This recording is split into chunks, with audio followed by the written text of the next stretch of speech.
नमस्कार मंडळी, स्वागत आहे तुमचं पंकज क्लिप्समध्ये, ज्यात आपण मोठे पॉडकास्ट छोट्या छोट्या क्लिप्समध्ये टाकतो. ही स्टोरी तुम्ही नक्की एन्जॉय कराल, पण त्याआधी सबस्क्राईब करायला विसरू नका. जन्म बालपण अंधेरीमध्येच झाला.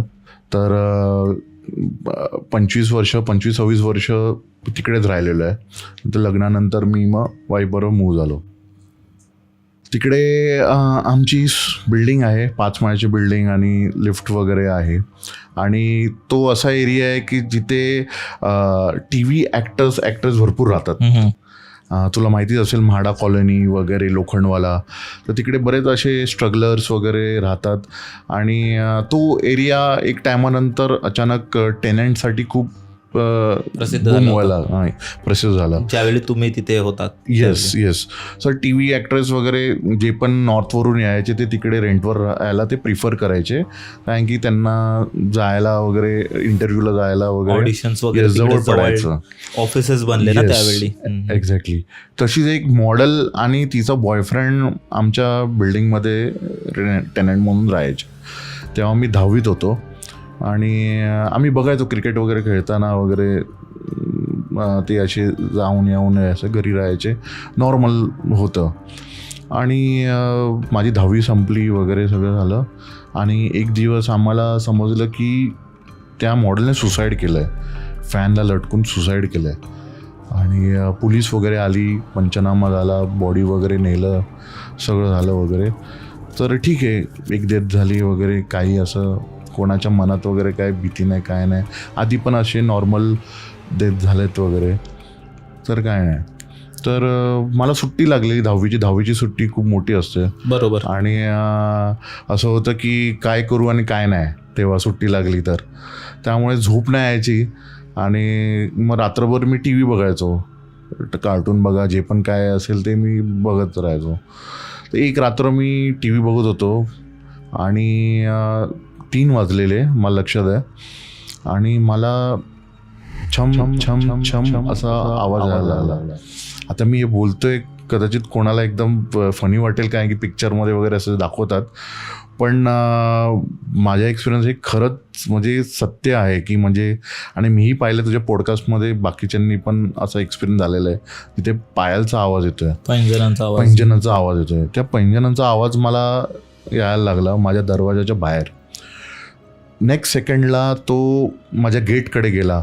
माझी कॉलनी एवढी शांत आहे, बिल्डिंग एवढा, परिसर एवढा शांत आहे की जरा पण आवाज आला ना गेटचा उघडायचा तर माझ्या घरपर्यंत ऐकायला येतो, कुणालाही ऐकायला येतो, एवढं शांतता आहे.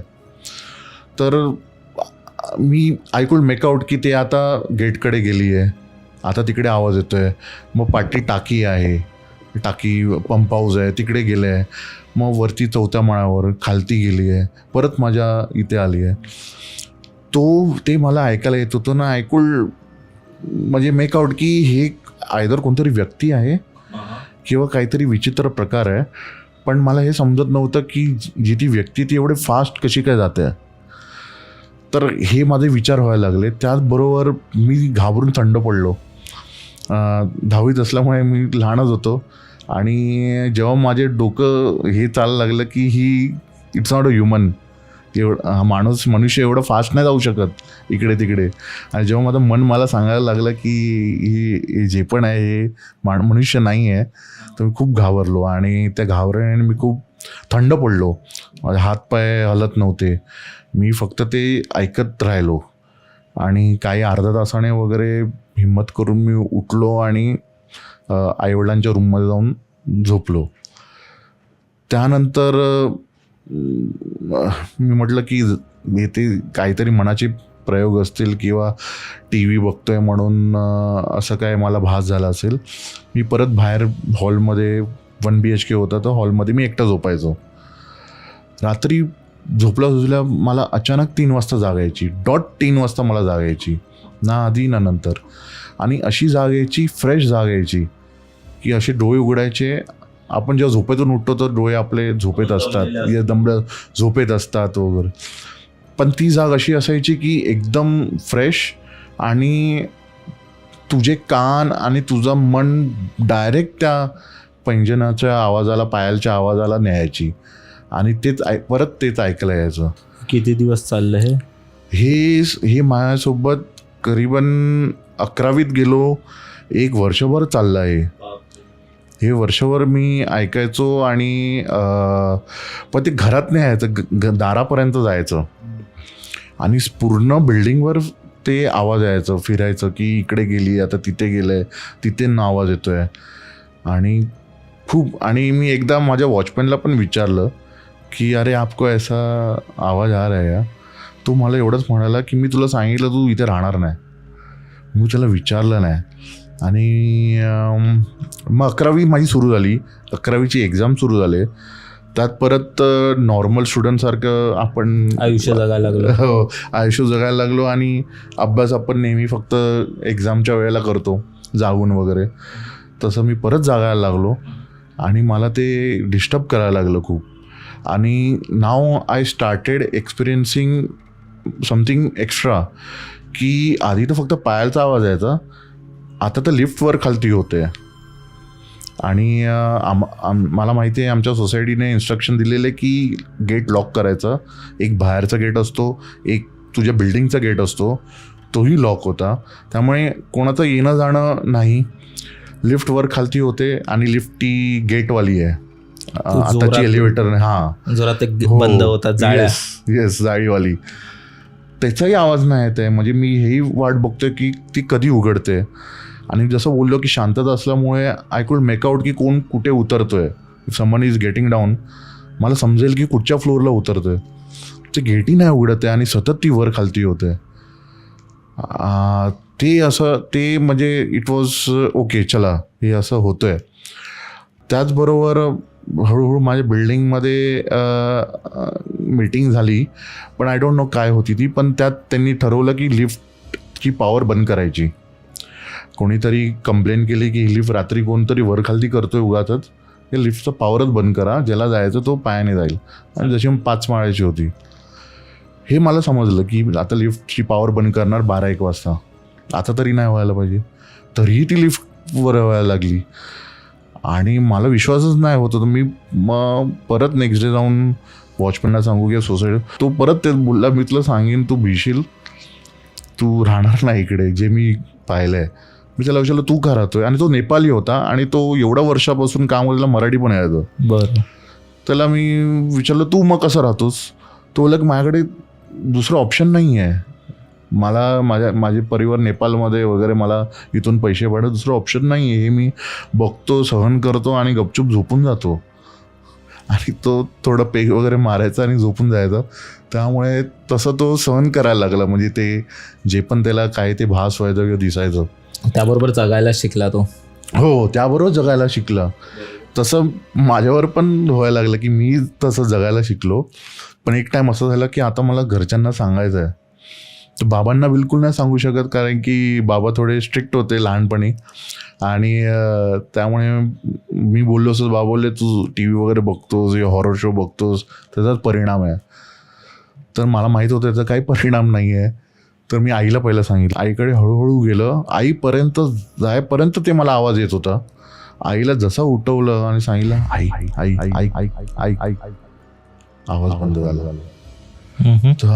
तर आता सांगू तरी कोणाला. आई बोलते मला ऐकायला नाही येत आहे, तुझं मनातच खेळ आहे. मी बोलते अशी आई म्हणायला लागली. बोलते आई नाही, खरंच नाही आहे, वर्षभर झालंय मी ऐकतोय, हे मनाचे खेळ नाही आहे.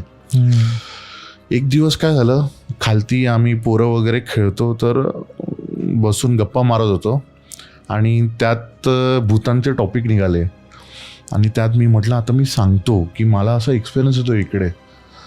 तर मी हिम्मत करून सांगितली की मला असा एक्सपिरियन्स येतो आहे. त्यात माझा मित्र आहे सौरभ, तो माझ्यापेक्षा 4-5 वर्षाने मोठा आहे. आणि आम्ही सगळे मित्र त्यापेक्षा लहान होतो. आणि we look him as a team lead वगैरे आहे ना, दादा होता, दादा गाईड करणारा वगैरे फ्रॉम एव्हरीथिंग. तर तो म्हणाला की अरे अभय मला पण हेच भास होतंय. आय गॉट रिलीफ की माझ्यासारखा म्हणजे भास करणार अजून कोणतरी आहे. खरं आहे, मनाचं खेळ नाही आहे. आय वॉज सो हॅपी की मी त्याला बोललो तू खोटं तर नाही बोलत आहे. बोलत देवा शपथ मी खोटं नाही बोलत आहे, मी का खोटं बोलणार. आणि मला माहिती आहे तू एकदम थट्टा मस्करी करणार आहे.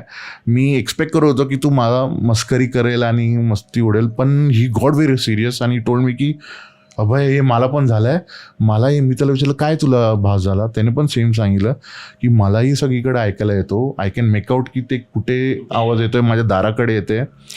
आणि त्याच्याच घरासमोर ते घडलेलं, 4th फ्लोअरला राहतो, त्याच्याच घरासमोर घडलेलं. त्यानेही त्याच्या आईवडिलांना सांगितलं आणि त्यांनाही ऐकू येत नव्हतं, फक्त त्यालाच येत होतं आणि मला येत होतं. तर मग म्हणाला की आता काय करायचं, हे कोणाला सांगायचं. तर तो म्हणाला की आपण एक काम करूया, आता जेव्हा तुला ऐकायला येईल ना मला मिस कॉल दे. तेव्हा तो टेलिफोन असेल ना MTNLचा, तो बोलला मिस कॉल दे, आपण दार उघडून बघूया. मी खूप घाबरलेलो.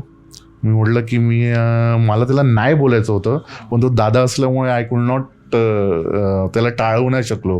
मी म्हणालो ठीक आहे. एक दिवस ते ऐकू येत होतं मला, पण मी फोन नाही केला, पण त्याचा फोन आला मला आणि तो बोलला तुला ऐकू येतं आहे? मला हो मला ऐकू येतं आहे. बोललं चल दारावर आपण बघूया. दारावर आलो, त्याने सांगितलं मी शिटी मारीन तेव्हा दार उघड. त्याने शिटी मारली, आम्ही दार उघडला, काहीच नाही दिसलं, काहीच नाही, सगळं आवाज नाही, काय नाही. ते म्हटलं की आता काय करायचं. तर म्हटलं की आपण घरच्यांना परत सांगूया वगैरे. आम्ही घरच्यांना परत सांगितलं वगैरे. आफ्टर सम डेज और मंथ ना आमच्या बिल्डिंगमध्ये एक जण दुधाचा बिझनेस करायचे, दुधाच्या पिशव्या. तो माणूस यायचा घेण्यासाठी. तो माणूस 3:30ला वगैरे आला आणि तो बेशुद्ध झाला आणि he was in unconscious hospital 3 दिवसासाठी. म्हणजे कोमाच्या स्टेटमध्ये तो 3 दिवसासाठी होता. आणि तो जेव्हा उठला त्याला विचारलं काय झालं, म्हणजे तू कसं काय पडलास. तेव्हा त्याने सांगितलं की मी तुमच्या बिल्डिंगमध्ये एका बाईला उतरताना पाहिले आणि त्याने वर्णन केलं की जे पाय उलटे होते आणि अशी व्हाईटमध्ये होती आणि अशी इनव्हिजिबल होती. आणि तो म्हणाला की मी बघूनच बेशुद्ध झालो होतो. आणि तो 3 दिवसानं. त्यानंतर मग सोसायटीत मीटिंग झाली आणि हे मग ठरलं की आता ह्याचं निवारण करायचं आहे.